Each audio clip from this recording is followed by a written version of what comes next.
ঠিক বলে বোঝাতে পারবো না। রাজন আছে কিনা?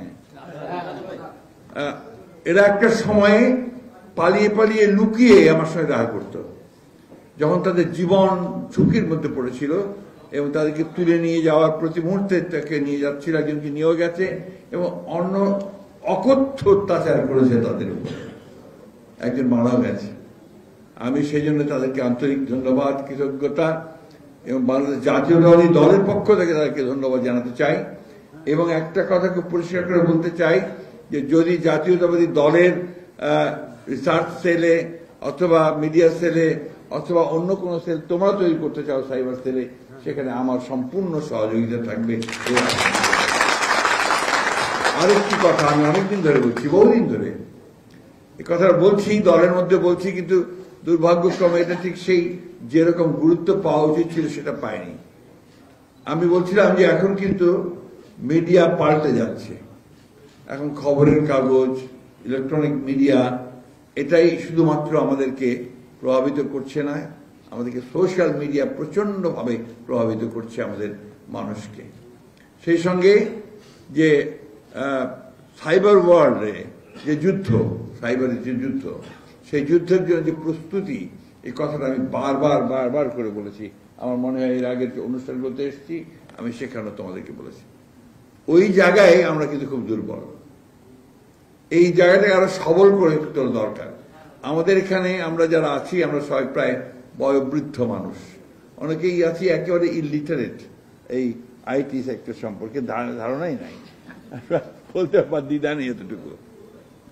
এই জায়গাটাতে ইয়াংদেরকে আরো বেশি সামনে আসা দরকার এবং প্রবলভাবে আসা দরকার।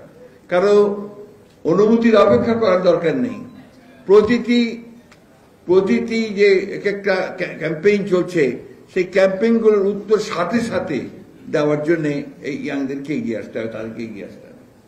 এই কথাটা আমি আগেই বলে নিচ্ছি এই জন্যে যে এখন একটা কিন্তু মারাত্মক রকমের একটা বড় রকমের আক্রমণের শিকার আমরা হয়েছি।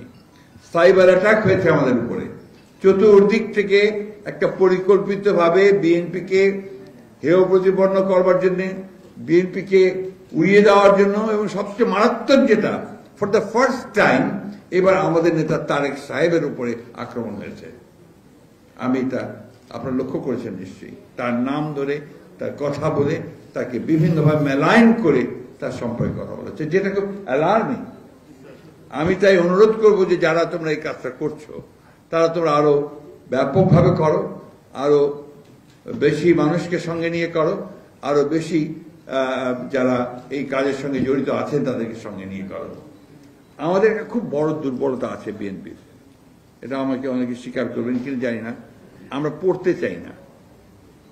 পড়াশোনাটা আমাদের কাছে একটা মানে খুব একটা ভালো বিষয় না, এটাকে বদলাতে হবে, পড়তে হবে বেশি করে। এই যে আজকে ডাক্তার সাহেবের কথা শুনে আমরা সবাই খুব খুশি হলাম, মাহবুবুল্লাহ সাহেবের কথা শুনে সবাই খুব খুশি হলাম, মাহাদিনের কথা শুনে সবাই খুব খুশি হলাম। এরা কিন্তু পড়াশোনা করে ওই কথাগুলো বলছেন, যেটা শুনে আমরা আপনার সমৃদ্ধ হচ্ছি, ভালো লাগছে। তো সেই পড়াশোনাটা যত বাড়ানো যাবে তত কিন্তু লড়াইটা তত শক্ত করে করা যাবে। এই কথাটা আমাদেরকে মনে রাখতে হবে এবং পড়তে হবে সব বিষয়ে, সব বিষয়ে, শুধুমাত্র একটা বিষয়ে পড়লে হবে না। ওরা কি বলছে সেটাও পড়তে হবে, ওরা কি জায়গায় একটা আক্রমণ করছে সেটাও জানতে হবে, একই সঙ্গে আমি কি বলবো, কিভাবে উত্তর দেব, সেই বিষয়গুলো আমাকে জানতে হবে। কয়েকদিন আগে, সম্ভবত 2-3 দিন আগে, একটা টক শোতে ডাক্তার সাহেব ছিলেন, আমাদের বাবুল সাহেব ছিলেন, কোথায় যেন 6-7 জন, একটা RTV-তে সম্ভবত কামরুজ্জামান রতন সাহেব ছিলেন, ওনার নাম রতন ভাই ছিলেন, তারপরে আরো অনেকে পোয়ার ছিলেন, অনেকেই ছিলেন। আমি সাধারণত টক শো অ্যাভয়েড করি, কিন্তু সেদিন আমি রাত্রি 2টা পর্যন্ত এই টক শো দেখেছি। আমার কাছে মনে হয়েছে যে এই টক শোটা যদি সবখানে ছড়িয়ে দেওয়া যায় তাহলে বিএনপি যে কথাগুলো বেরিয়ে এসছে আমাদের ডাক্তার সাহেব বা বাবুল বা অন্যদের কাছ থেকে, এইগুলো অনেকভাবে সেটাকে খণ্ডন করে, যুক্তি খণ্ডন করে, অন্যের আক্রমণটাকে খণ্ডন করে কথাগুলো যাওয়া দরকার। আসলে বুদ্ধির যে লড়াই, মেধার যে চর্চা, এটার কোনো বিকল্প নেই। কিন্তু আমরা বলছি যে আমরাই শ্রেষ্ঠ, কিভাবে শ্রেষ্ঠ? আমার চেয়ে অনেক শ্রেষ্ঠ এখন ওই পরে চলে গেছে, যারা আমাদের সমালোচনা করছে না। তো সেই জিনিসগুলো কিন্তু আমাদেরকে মাথায় রাখতে হবে। মেরিটোক্রেসি কোনো বিকল্প নেই, মেধার কোনো বিকল্প নেই। সেই মেধায় আমাদেরকে সম্পূর্ণভাবে আগিয়ে যেতে হবে। তারেক রহমান সাহেব আমার নেতা, তার সম্পর্কে কথা বলা আমার জন্য খুব খুব কষ্টকর। কষ্ট মানে জটিল বলে এই জন্যে যে হি ইজ মাই লিডার। আমি তার সম্পর্কে আমি কথা বলি যে মানুষ নেতৃত্ব লাভ করে বেশ কিছুভাবে। কখনো লাভ করে আপনার জন্মগতভাবে, কখনো লাভ করে যেটা বলে মানে ওটা পারিবারিকভাবে আসে, কখনো সে সেটা অর্জন করে নিজের আপনার গুণ দিয়ে অর্জন করে, কখনো মানুষ নেতা বানিয়ে দেয়, তাই না? তারেক সাহেবের মধ্যে কিন্তু আপনার এই নেতৃত্বটা এসেছে অনেক দিক থেকে। পারিবারিক দিক থেকে যেটা অনেকে আপনারা বলেছেন, যদি কথাটা শুনতে আমার একদম ভালো লাগে না, কারণ যিনি নেতা তাকে আমার মনে হয় যে বোধহয় কিছুটা খাটো করা হয়। তার যে নিজস্ব গুণ সত্তাগুলো আছে সেটাকে পরিবারের সঙ্গে সম্পৃক্ত করে দিয়ে আমরা ওদের থেকে একটু ছোট করে দিই। তারেক রহমান সাহেবের নিজস্ব গুণ আছে, যে গুণগুলোর জন্য তিনি আজকে এই পর্যন্ত এসছেন, নাহলে আসতে পারতেন না। কেন বলছি আপনাকে এই কথাগুলো? যে আমার অভিজ্ঞতা, আমি তো বেশ কিছুদিন ধরেই কাজ করছি একসাথে। তারেক রহমান সাহেব দায়িত্ব পাওয়ার পরে, অর্থাৎ ম্যাডাম জেলে যাওয়ার পর থেকে তো ওনার সঙ্গে সরাসরি কাজ করছি। আমি দেখেছি যে অসাধারণ একটা সাংগঠনিক দক্ষতা আছে। এটা খুব কম রাজনীতিবিদের মধ্যে আছে, অসাধারণ। অতি অল্প সময়ের মধ্যে তিনি বিশাল একটা অংশকে তিনি সংগঠিত করে ফেলতে পারেন, এবং খুব অল্প সময়ের মধ্যে তিনি বাংলাদেশে গ্রামে পৌঁছে গেছেন, একদম একটা ওয়ার্ডে পৌঁছে গেছেন। যে কারণে যে কথাটা ডাক্তার সাহেব বলেছেন, আমি এটা জোর দিয়ে বলতে চাই, বিএনপিকে এত সহজে তুড়ি মেরে উড়িয়ে দেওয়া যায়। বিএনপি প্রমাণ করেছে, প্রতিবার প্রমাণ করেছে যে বিএনপি সেই ধ্বংসস্তূপ থেকে জেগে উঠতে জানে। প্রেসিডেন্ট জিয়া রহমান সাহেবের শাহাদাতের পরে অনেকে ভাবলো বিএনপি শেষ, বিএনপিকে আর খুঁজে পাওয়া যাবে না। কিন্তু সেই বিএনপি আবার আমাদের দেশনেত্রী বেগম খালেদা জিয়ার নেতৃত্বে আমাদের ছাত্র নেতা, যুব নেতাদের সঙ্গে নিয়ে আবার বিএনপি জেগে উঠেছে। আবারও পরবর্তীকালে আঘাত এসেছে। এই যে 15 বছর প্রতিটি মুহূর্তে বলা হয়েছে বিএনপি শেষ। শত আপনার যে সমস্ত আমি যেটাকে বলছি যে আপনার এটা কি বলে যে আমাদের লোভ, লালসা, এই সমস্ত ঊর্ধ্বে উঠে আমাদের বিএনপি নেতারা কিন্তু একজোট হয়ে দাঁড়িয়ে। কারাগারে গেছেন, কারাগারে পর্যন্ত লোক পাঠানো হয়েছে, চলে আসো, তোমাকে এত টাকা দেওয়া হবে, এই করা হবে, ওই করা হবে। যায়নি কেউ, একমাত্র সাজানো বাদ দিয়ে অবশ্য। তো আর কেউ যায়নি। তো এই জিনিসগুলো কিন্তু আমাদের শক্তি, এটা আমাদের ইনহেরেন্ট একটা স্ট্রেংথ। এই স্ট্রেংথটা কিন্তু আমাদের কাজে লাগাতে হবে।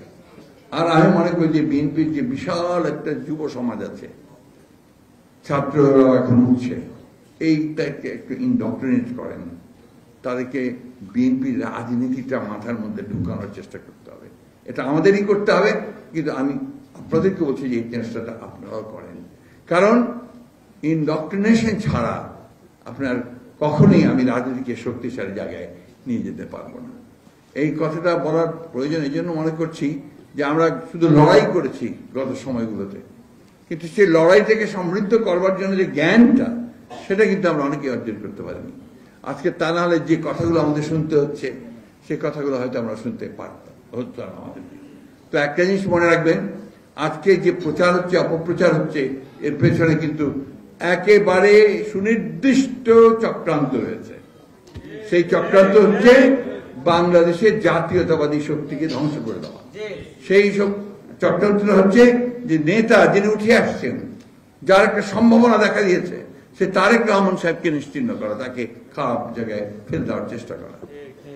এই জিনিসগুলো কিন্তু সবসময় মনে রাখতে হবে আমাদের। আমি বক্তব্য বাড়াবো না। আমি আবারও আমার যারা ছেলের মতো তাদের কাছে বলি যে যে কোনো সময়, যে কোনো মুহূর্তে আমি সহযোগিতা করতে তৈরি আছি, দল তৈরি আছে, কিন্তু সেটাকে নিয়মতান্ত্রিক হতে হবে আর কি। এটা খুব বেশি প্রয়োজন। তোমাদেরকে আন্তরিকভাবে আবারও ধন্যবাদ জানাতে চাই। শত প্রতিকূলতার মধ্যেও তোমরা লড়েছো, লড়াই করেছো এবং জেগে থেকেছো। আজকেও তোমাদের সময় এসছে, এখন আবারও তোমরা সেইভাবে কাজ করো, সমস্ত সহযোগিতা আমাদের কাছ থেকে পাবে।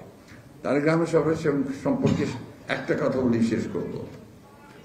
2002 সালে আমার সুযোগ হয়েছিল দেশনেত্রী খালেদা জিয়ার সঙ্গে রাষ্ট্রীয় সফরে চীনে যাওয়ার। তো সেখানে প্রচন্ড শীত ছিল, সে সময় ডিসেম্বর মাস, এত বরফ পড়ছিল যে বাইরে কোনো অনুষ্ঠান করা সম্ভব ছিল না। গ্রেট হলের ভেতরে ম্যাডামকে সেই আপনার গার্ড অফ অনার তাকে রিসেপশন দেওয়া হলো। দেওয়ার পরে যখন ম্যাডাম প্রধানমন্ত্রীকে নিয়ে, চীনা প্রধানমন্ত্রীকে নিয়ে তার সঙ্গে যারা সফরে এসেছিলেন গিয়েছিলাম আমরা, পরিচয় করে দিচ্ছেন। এই পরিচয় করতে করতে শরীফ সাহেব ছিলেন কিনা আমার মনে নেই, আমার পাশে ছিলেন আমানুল্লাহ আমান, তার পাশেই আমাদের নেতা তারেক রহমান সাহেব ছিলেন। তো তারেক রহমান সাহেবের সামনে গিয়ে যখন উনি বললেন যে মাই সান, তো প্রধানমন্ত্রী তার সঙ্গে হাতটা ধরে শক্ত করে ঝাঁকি দিয়ে বললেন, carry the flag of your father and mother. এই ফ্ল্যাগটাকে তারেক সাহেব ক্যারি করছেন দেখেই আজকে কিন্তু তারেক সাহেব। এই কথাটা আমাদেরকে সবসময় মনে রাখতে হবে। নির্যাতন সহ্য করেছেন, শারীরিক নির্যাতন সহ্য করেছেন এবং নির্বাসিত হয়ে থেকেছেন, একা থেকেছেন।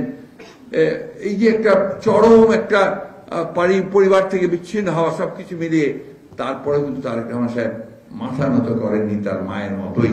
তার মা যেমন মাথা নত করেননি, তিনিও তেমনি মাথা নত করেন। সেইখানেই তারেক রহমান সাহেব নিঃসন্দেহে আমাদের হোপ, আমাদের ভবিষ্যৎ এবং আমাদের ভবিষ্যৎ কান্ডারি। ধন্যবাদ। আসসালামু আলাইকুম।